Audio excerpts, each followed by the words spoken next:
kika bari ni kin sariya kuma ya ga ba zan iya ba.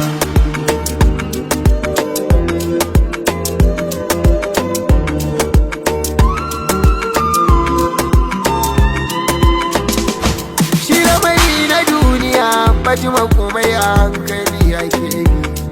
Har na yi kuskure ya ke ce ke nuna inda zan bi. Kar da ki dau zugar mutane, tsayar da hankali ki dubi.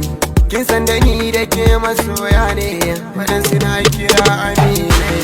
Faɗa da ni da ke bayawa ne, masu son su ga kazance ne. Waɗansu na farin cikin rayuwa, ko kuma na baƙin ciki. Abinda na yi ya ɓata ranki, ki gaya mini zan biya miki. Idan da wacce rai yake so wallahi a zuciya ke ce na yi duba. Idan da wacce zuciya ke marai ke ce na zaɓi mai kyan haiwa. Idan da wacce so yake mini kawa ki zama tubalin duba. Abinda zuciyar kike burin ta yi to gaskiya fa shirme ne. Sai ki tuna da ni da ke duk jama'a sun san fa'i masoya ne. Batu na rabuwa tsakaninmu da ke kin san hakan fa ne.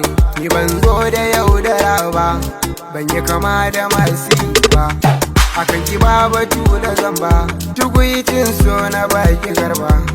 Duka abin da zan yi na yi alkawari ke zaki zama abin kallona. Idan da kin a gefe na ƙaryar wata ya ta samu wurin kwana na. Abin da zan fara shi ne numburi na zuciya ta ne. Kakin san abin da na yi alkawari junan mu ba rabewa. Kuma ke ma kikan fari alkawarin da na yau zaki cikawa. Sai gashi yanzu an ziga kiya, kar da ki dau zigar kawaye. Idan kin dau zigar kawaye, hakan zai sakan hawaye.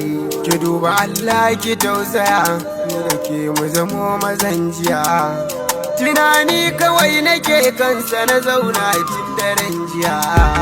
Sai mu zaman na tsintsiya, kada a gan mu mun rabewa. Komai da ke nake ginawa, kin zama majingina abin kallona. In ba bike a rayuwata, bakin ciki zai zamo abin dubana. Yarda da ni Fatima kan san kikin ga zautuwa nake. Karbi fure na so a gurbin zuciyar ki ni zan fake.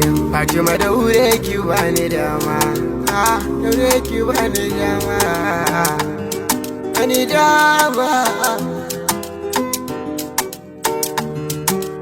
Midgate Mix.